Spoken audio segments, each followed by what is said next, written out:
ऐसे समियाना में कूद के अपन जान दे ना जान मत दो आगही पाऊ के ओ निस्तनिया के नहीं का हाय तीन गो का बिना भैंस मेर काहे मुंह बना ले बैठो ठीक एकनी के बुझा तकी 4 महीना से खाना नहीं ना हो एकनी के पिलुआ पड़ल बा जानो तो कैसे मुंह कर बेटा काका केने बोले रो गिरान न तनी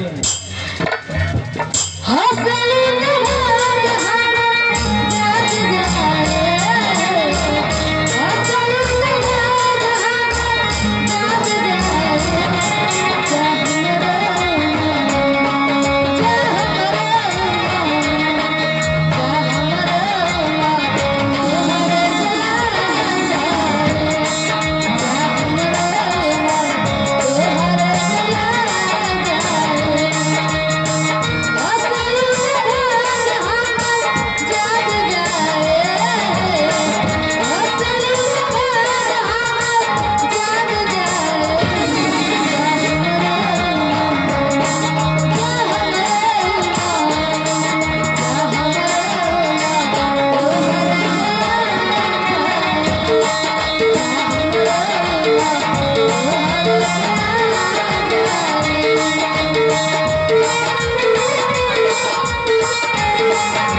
जब जानो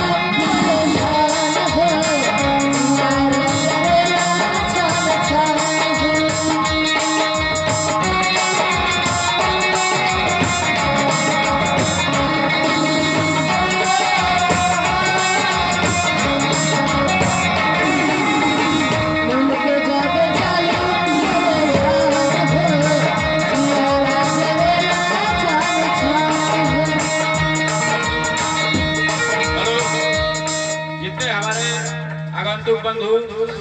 और हमारे बारात में आए हुए भाई हैं और भोजन नहीं किए हुए हैं वो कृपया पंडाल में जाकर के भोजन कर ले। धन्यवाद। मिलके जब